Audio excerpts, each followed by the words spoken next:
Salam radiasi untuk kita semua, radiologi, dosen-dosenmu, sebaik teaching, Wilan. Baiklah, pada kesempatan ini kita akan membahas terkait dengan kesehatan dan keselamatan kerja, atau sering kita sebut dengan K3 di radiologi. Di mana K3 radiologi ini merupakan upaya kita untuk menciptakan lingkungan kerja yang sehat dan aman, sehingga dapat mengurangi probabilitas kecelakaan kerja atau penyakit akibat kelalaian yang mengakibatkan demotivasi dan defisiensi produktivitas kerja. Topik yang akan kita bahas pada kesempatan ini terkait dengan penanganan kegawat daruratan K3 di radiologi.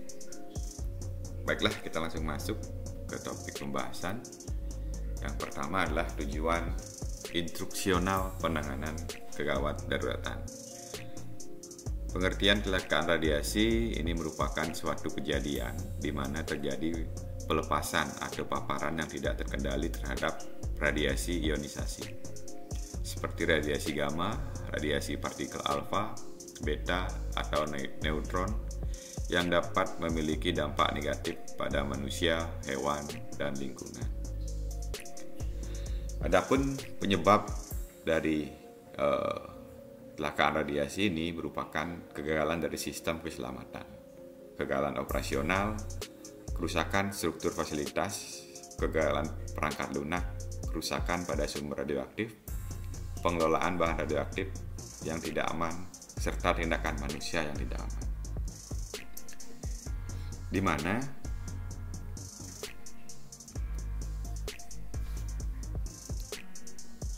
kecelakaan radiasi ini dapat terjadi di berbagai tempat, termasuk di fasilitas nuklir seperti pembangkit listrik tenaga nuklir, pabrik pengolahan bahan nuklir, laboratorium penelitian radiologi, atau dalam kecelakaan luar ruangan yang melibatkan sumber-sumber radiasi seperti bahan radioaktif yang tidak terkendali. Tentunya dampak dari kecelakaan radiasi ini dapat meliputi luka bakar radiasi, kerusakan jaringan dan organ, kerusakan genetik, penyakit kanker, dan bahkan dapat menyebabkan kematian. Oleh karena itu, tindakan pencegahan, pemantauan radiasi yang ketat, dan penanganan yang cepat dan tepat sangat penting untuk mengurangi risiko dan membantu melindungi masyarakat dan lingkungan dari efek negatif dari radiasi ini. Yang selanjutnya ini merupakan pencegahan serta tindakan penanggulangannya.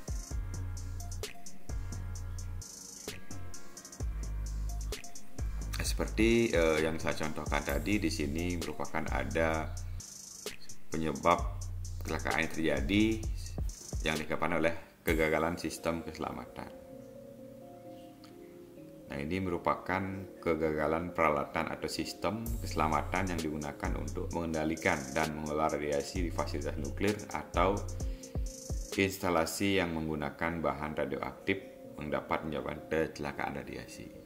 Nah, sedangkan kegagalan operasional di sini saya contohkan karena di sini diakibatkan kesalahan operasional atau pelanggaran protokol keselamatan yang mengakibatkan paparan radiasi yang tidak terkendali atau melebihi batas yang diizinkan.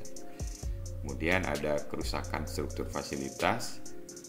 Ini merupakan struktur fisik fasilitas nuklir atau instalasi pengolahan bahan radioaktif akibat gempa bumi, banjir, kebakaran, ledakan, atau bencana alam lainnya dapat menyebabkan pelepasan radiasi. Kemudian ada kegagalan perangkat lunak atau sistem kontrol. Ini merupakan sistem kontrol ini yang mengendalikan proses produksi atau penanganan bahan radioaktif. Juga dapat menyebabkan kegagalan dalam mengendalikan dan membatasi pelepasan radiasi. Kemudian kerusakan pada sumber radioaktif di sini berupa kebocoran pada perangkat yang mengandung bahan radioaktif seperti sumber radioterapi atau bahan radioaktif yang digunakan dalam perawatan medis. Nah, ini dapat mengakibatkan paparan radiasi yang tidak terkendali. Yang berikutnya di sini ada pengelolaan bahan radioaktif yang tidak aman. Ini penanganan penyimpanan atau pembuatan bahan radioaktif yang tidak sesuai dengan pedoman atau regulasi keselamatan dapat menyebabkan kebocoran atau paparan radiasi. Yang terakhir di sini tindakan manusia yang tidak aman. Ini merupakan pelanggaran prosedur keselamatan, tindakan manusia yang tidak benar atau ketidakpatuhan terhadap aturan keselamatan yang ditetapkan dapat menyebabkan kecelakaan radiasi juga. Nah, di sini adapun poin selanjutnya pada tujuan umum ini adalah pencegahan serta tindakan penanggulangannya. Kalau kita berbicara terkait pencegahan, di sini salah satu contohnya adalah pelatihan dan pendidikan. Pentingnya memberikan pelatihan yang memadai kepada personil yang bekerja dengan bahan radioaktif untuk memahami risiko, prosedur keselamatan, dan penanganan yang benar. Yang berikutnya merupakan pengelolaan material radioaktif. Di sini memastikan penanganan, penyimpanan, transportasi, dan pembuangan bahan radioaktif sesuai dengan pedoman dan regulasi keselamatan yang berlaku. Kemudian ada pengawasan dan pengendalian akses. Di sini bertujuan untuk mengatur akses terhadap area yang mengandung bahan radioaktif untuk mencegah akses yang tidak sah dan memastikan hanya orang yang berwenang yang dapat mengakses area tersebut. Kemudian ada pengawasan keselamatan. Di sini perlunya melakukan inspeksi rutin atau pemeliharaan peralatan serta infrastruktur untuk memastikan bahwa semua peralatan dan sistem keselamatan berfungsi dengan baik. Kemudian yang terakhir di sini adalah pengukuran dan pemantauan radiasi. Dengan melakukan pemantauan radiasi secara teratur di sekitar fasilitas dan area yang menggunakan bahan radioaktif untuk memastikan tingkat radiasi tetap dalam batas yang aman. Nah, kemudian apa kira-kira tindakan penanggulangannya?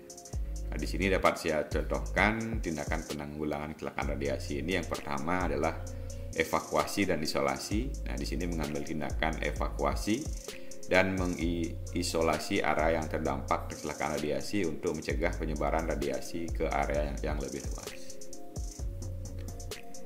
Kemudian dilanjutkan dengan pemberian perlindungan. Di sini memberikan perlindungan kepada personel dan masyarakat terhadap paparan radiasi dengan memberikan peralatan pelindung diri dan membimbing tentang tindakan yang tepat untuk mengurangi paparan.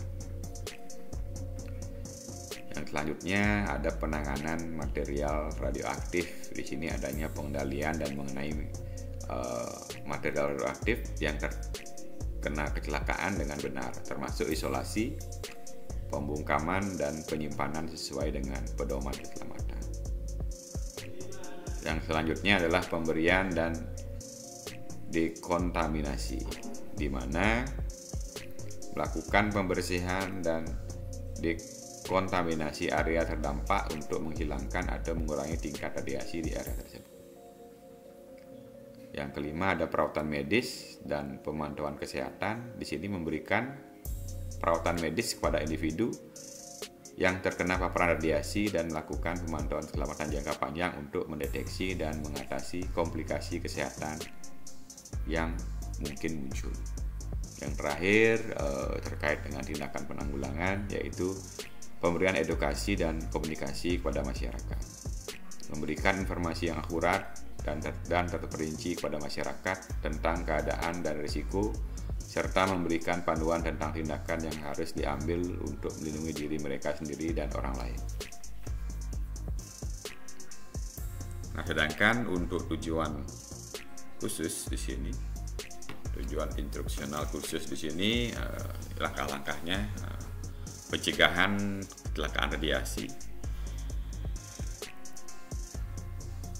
Ada SOP-nya di sini sudah tertuang. Kemudian tujuan penanggulangan keadaan darurat seperti apa prosedurnya. Tentunya harus ada aturan-aturan yang digunakan dan juga SOP yang harus diikuti. Yang selanjutnya struktur organisasi atau satuan tenaga darurat ini harus terbentuk di dalam sebuah institusi atau ruang radiologi di sini. Kemudian ada sistem pelaporan dan pencatatan keadaan darurat. Di sini dicatat, diarsipkan untuk evaluasi ketika terjadi tindakan kegawat daruratan. Kemudian ada tindakan-tindakan penanggulangan sesuai dengan skala prioritas. Yang terakhir di sini menyusun laporan dan pencatatan keadaan darurat.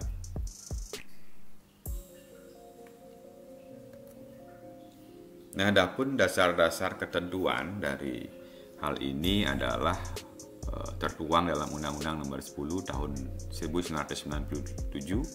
Di sini tentang ketenaga nukliran. Kemudian PP 33 Tahun 2007 di sini tentang keselamatan radiasi pengion dan keamanan sumber radioaktif. JO PP 63 Tahun 2000 tentang keselamatan dan kesehatan terhadap pemanfaatan radiasi pengion. Kemudian PP 29 Tahun 2008 tentang perizinan pemanfaatan sumber radiasi pengion dan bahan nuklir. JO PP 64 Tahun 2000 ini terkait tentang perizinan pemanfaatan tenaga nuklir. Kemudian ada Perkab Bapeten Nomor 16 Tahun 2014 tentang SIB, yaitu petugas tertentu yang bekerja di instalasi yang memanfaatkan sumber radiasi pengion. Di sini Perkab Bapeten Nomor 15 Tahun 2008. Kemudian juga diatur di sini tentang Perkab Bapeten Nomor 8 Tahun 2011, yaitu keselamatan radiasi dalam penggunaan pesawat sinar X, radiologi, diagnostik, dan intervensional. Ini JO Perkab Bapeten Nomor 1 Tahun 2003 tentang pedoman dosis pasien radiodiagnostik. Selanjutnya di sini ada Perkab Bapeten Nomor 9 Tahun 2011 tentang uji kesesuaian pesawat sinar X, radiologi, diagnostik, dan intervensional. Kemudian ada Perkab Bapeten Nomor 4 Tahun 2013 tentang proteksi dan keselamatan radiasi dalam pemanfaatan tenaga nuklir. Selanjutnya Perkab Bapeten Nomor 1 Tahun 2015 tentang penata laksanaan tanggap darurat Bapeten. Nah, di sini ada beberapa penyebab-penyebab dari kecelakaan secara umum. 3 faktor utama penyebab kecelakaan adalah dari faktor manusia. Di sini human error ya. Jadi banyak hal yang dapat terjadi di instalasi radioaktif atau nuklir terkait hal-hal yang disebabkan oleh faktor manusia, kelalaian, tidak mematuhi protokol, dan lain sebagainya. Kemudian ada faktor instalasi atau peralatan teknis. Nah, ini terkait instalasi peralatan teknis yang digunakan di peralatan yang memakai sumber radiasi tersebut. Kemudian faktor sarana atau lingkungan kerja juga sangat berpengaruh akibat dari penyebab kecelakaan ini terjadi. Nah, di mana di sini kita masuk ke kondisi dan tindakan penyebab dari kecelakaan. Yang pertama ini kondisi instalasi dan lingkungan, tentunya sangat berkaitan dengan keadaan fisik atau lingkungan instalasi. Peluang terjadinya kecelakaan dapat dikendalikan dengan peralatan yang memiliki sistem pengaman baik dan teruji dan adanya prosedur keselamatan kerja yang memadai. Jadi banyak faktor di sini terkait dengan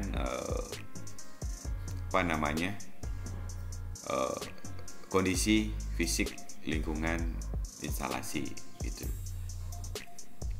Jadi banyak hal, contohnya ruangan kerja, tempat kerja yang memadai itu tentunya akan membuat safety dalam bekerja. Namun hal-hal yang kurang safety dalam kondisi lingkungan kerja sangat fatal berakibat menimbulkan kecelakaan kerja.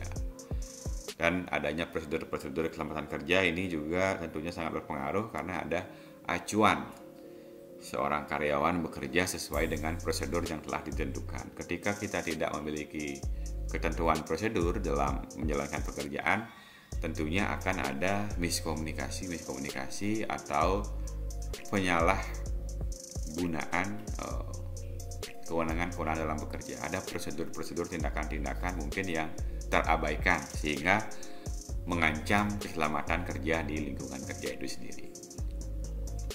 Yang berikutnya tindakan operator, tindakan yang menyimpang dari prosedur dan segala ketentuan keselamatan.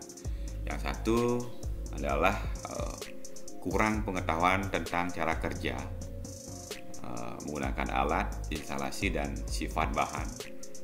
Yang kedua, tidak atau kurang memiliki keterampilan. Jadi seorang yang mengelola radiasi ini merupakan orang-orang yang sudah memahami terkait dengan bahaya radiasi itu sendiri, dan tentunya sudah memiliki, seperti radiografer ini sudah memiliki STR, sehingga memahami terkait keterampilan yang diperlukan dalam dunia kerja di bidang radiologi. Kemudian memiliki cacat tubuh yang tidak tampak. Nah, di sini bekerja dalam kondisi letih dan lesu. Kemudian yang kelima, sikap kerja yang tidak sesuai dengan ketentuan. Nah, ini merupakan tindakan yang penyimpangan dari prosedur.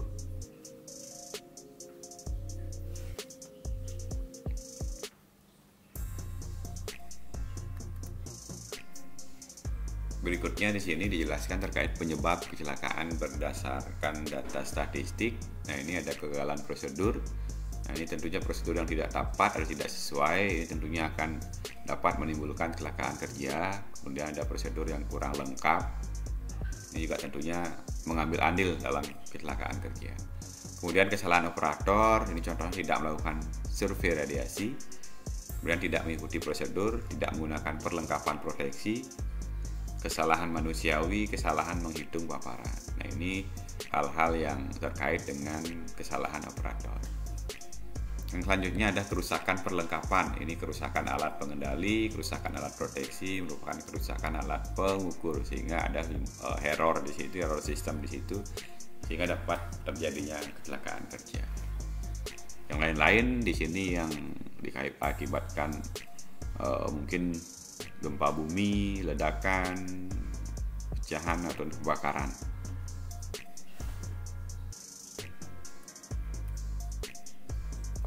Kemudian latar belakang penanganan darurat radiologi ini tentunya terkait dengan PPR. PPR itu merupakan petugas proteksi radiasi, di mana PPR ini harus mampu menangani keadaan darurat di instalasinya. Kemudian PPR juga harus mampu menggunakan peralatan proteksi untuk menangani keadaan darurat. Pembahasan fokus pada kebutuhan proteksi radiasi. Maka dari itu saat ini diwajibkan oleh aturan di mana setiap instalasi radiologi itu harus memiliki petugas proteksi radiasi atau PPR aktif di tempat bekerja atau di sebuah instalasi radiologi. Nah, ini beberapa contoh keadaan kedaruratan. Di sini kedaruratan nuklir adalah keadaan bahaya yang mengancam keselamatan manusia, kerugian harta benda atau kerusakan lingkungan hidup yang timbul sebagai akibat adanya lepasan zat radioaktif dari instalasi nuklir atau kejadian khusus. Kemudian kedaruratan radiologi adalah keadaan bahaya yang mengancam keselamatan manusia, kerugian harta benda atau kerusakan lingkungan hidup yang timbul sebagai akibat paparan radiasi. Selanjutnya ini kecelakaan nuklir. Ini adalah setiap kejadian atau rangkaian kejadian yang menimbulkan kerugian nuklir. Kecelakaan radiasi adalah kejadian yang tidak direncanakan, termasuk kesalahan operasi, kerusakan atau kegagalan fungsi alat, atau kejadian lain yang menjurus pada timbulnya dampak radiasi, kondisi paparan radiasi, dan atau kontaminasi yang melampaui batas sebagaimana ditetapkan dalam ketentuan peraturan perundang-undangan. Penanggulangannya ini diatur dalam Perkap Bapeten 1 tahun 2015. Yang pertama, penanggulangan kedaruratan adalah serangkaian kegiatan yang dilakukan dengan segera pada saat terjadi kedaruratan nuklir dan atau kedaruratan radiologi untuk mengurangi dampak serius yang ditimbulkan terhadap keselamatan manusia, kerugian harta benda, atau kerusakan lingkungan hidup. Personil tanggap darurat adalah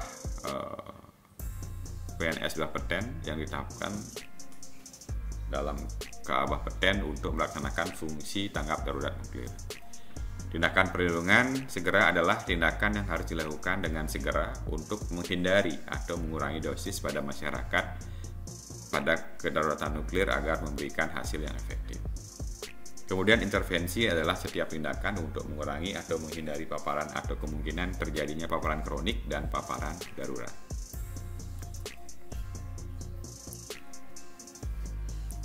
Nah, paparan, apa itu paparan? Paparan radiasi adalah penyinaran radiasi yang diterima manusia atau materi baik disengaja atau tidak, yang berasal dari radiasi interna maupun eksterna. Paparan kerja adalah paparan yang diterima pekerja radiasi. Paparan medik adalah paparan yang diterima pasien sebagai bagian dari diagnosis atau pengobatan medik dan orang lain sebagai sukarelawan dalam membantu pasien. Kemudian ada paparan potensial. Di sini merupakan paparan yang tidak diharapkan atau diperkirakan, tetapi mempunyai kemungkinan terjadi akibat kecelakaan sumber atau karena suatu kejadian atau rangkaian kejadian yang mungkin terjadi, termasuk kegagalan peralatan atau kesalahan operasional. Paparan darurat adalah paparan yang diakibatkan terjadinya kondisi darurat nuklir dan darurat radiologi. Nah, selanjutnya di sini rencana penanggulangan keadaan darurat di sini diatur dalam Perka 8 tahun 2011. Ini apa saja yang perlu dilakukan adalah identifikasi terhadap penyebab terjadinya paparan darurat. Yang kedua, personil yang melaksanakan intervensi. Yang ketiga, sistem koordinasi antar penyelenggara keselamatan radiasi dalam melaksanakan intervensi. Yang keempat, penanggulangan paparan darurat. Yang terakhir adalah pelaporan. Nah, kemudian ada penanggulangan paparan darurat Perka 8 tahun 2011. Di sini tindakan protektif untuk mencegah terulangnya paparan darurat ini melalui uji kesesuaian dan perbaikan pesawat sinar X dan atau perbaikan perangkat lunak. Yang kedua, penanganan dan pemulihan pasien atau pekerja yang mendapat paparan radiasi berlebih. Di sini adanya diberikan waktu pemulihan pasien maupun pekerja.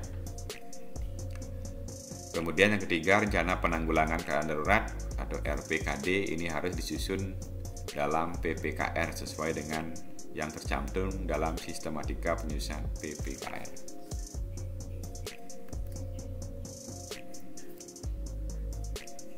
Ini masih dalam penanggulangan keadaan darurat. Pada Perka 8 tahun 2012 juga disampaikan pemegang izin harus melaksanakan pencairan fakta segera setelah terjadinya paparan darurat yang meliputi analisis penyebab kejadian, perhitungan atau kajian dosis yang diterima, tindakan korektif yang diperlukan untuk mencegah terulangnya kejadian serupa. Nah, tindakan ini harus dapat segera dilakukan atau dianalisa. Kemudian ada hasil pencarian fakta harus dicatat di dalam logbook di sini. Juga masih dalam Perka 8 tahun 2011, ini semua pihak memperhatikan keselamatan baik bagi diri ataupun orang lain dengan jalan tidak mengabaikan prosedur kerja yang telah ditentukan. Setiap personil ini bekerja berdasarkan prosedur yang telah ditetapkan. Kemudian organisasi Satuan Tanggap Darurat atau STD, Bapeten Perka 1 tahun 2015. Di sini ada pertama adalah dalam struktur organisasinya harus ada pengarah, ada penanggung jawab, kemudian ada ketua, wakil ketua, anggota. Nah, uraian tugas pokok dan fungsi organisasi Satuan Tanggap Darurat ini bisa dilihat di pasal 7. Nah, kemudian di sini ada pembagian daerah kerja namanya. Ini daerah radiasi, ada daerah pengawasan dan daerah pengendalian. Daerah pengawasan ini yang dosis radiasinya lebih kecil dari 15 milisievert. Ini daerah radiasinya sangat rendah,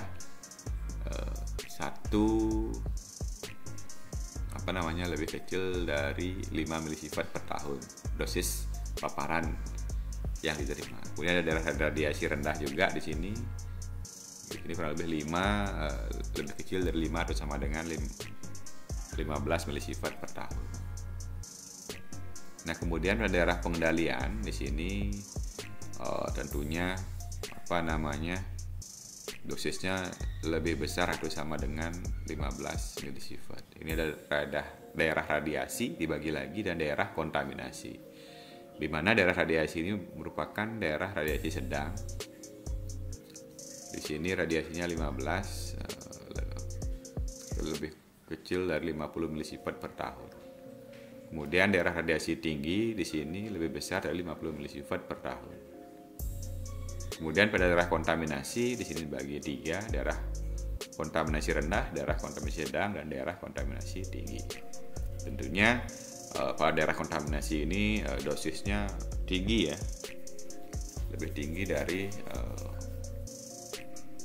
daerah radiasi maupun daerah pengawasan.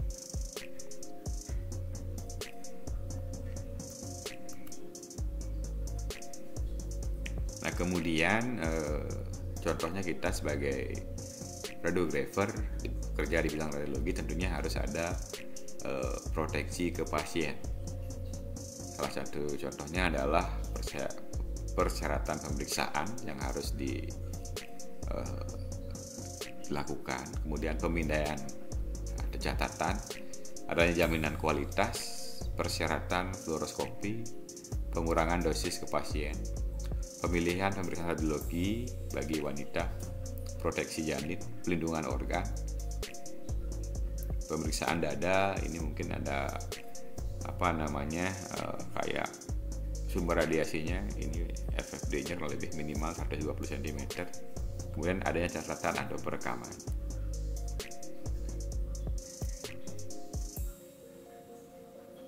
Kemudian proteksi kepada masyarakat di sini salah satu contohnya adalah konstruksi ruang sinar X. Kemudian tanda radiasi perlu dipasang di ruangan yang menggunakan zat radioaktif atau radiasi. Harus mengikuti prosedur, kemudian ada pengantar dan perawat yang dilindungi di sini. Terkait dengan proteksi masyarakat, tentunya dari struktur bangunan di sini dipastikan ruangan nuklir atau ruangan yang terdapat sumber radioaktif menggunakan radiasi ini harus aman tentunya. Nah, ketika kita melakukan pekerjaan di dalam ruangan itu harus dipastikan tidak ada kebocoran radiasi yang sampai menembus keluar dari ruangan tersebut, sehingga dipastikan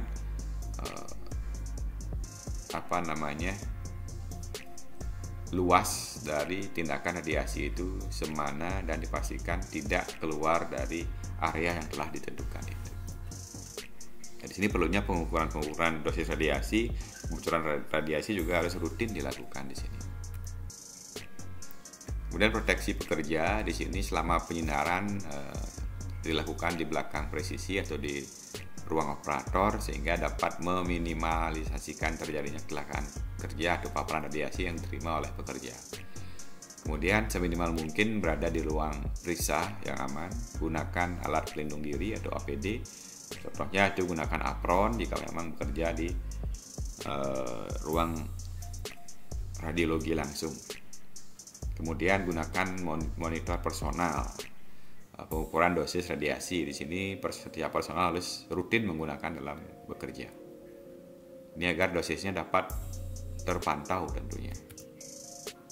Kemudian dari prosedur kerja di sini yang pertama adalah pintu selalu ditutup selama penyinaran agar radiasi tidak bocor keluar. Kemudian yang kedua, berkas sinar tidak diarahkan pada panel kontrol dan kamar gelap. Yang ketiga, selama penyinaran petugas di belakang perisai atau tabir pelindung. Yang keempat, pasien diberi pelindung dan pembatasan sinar atau luas kolimasi. Yang kelima, gunakan penyangga mekanik. 6. Hindarkan yang tidak berkepentingan di ruang pemeriksaan. Jadi keluarga pasien yang tidak berkepentingan kita instruksikan untuk menunggu di luar ruangan radiasi. Tetap menggunakan alat proteksi di sini yang ketujuh.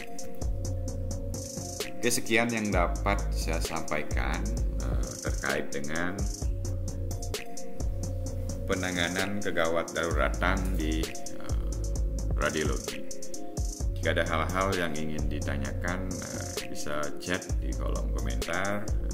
Semoga materi yang saya sampaikan dapat bermanfaat bagi rekan-rekan semua.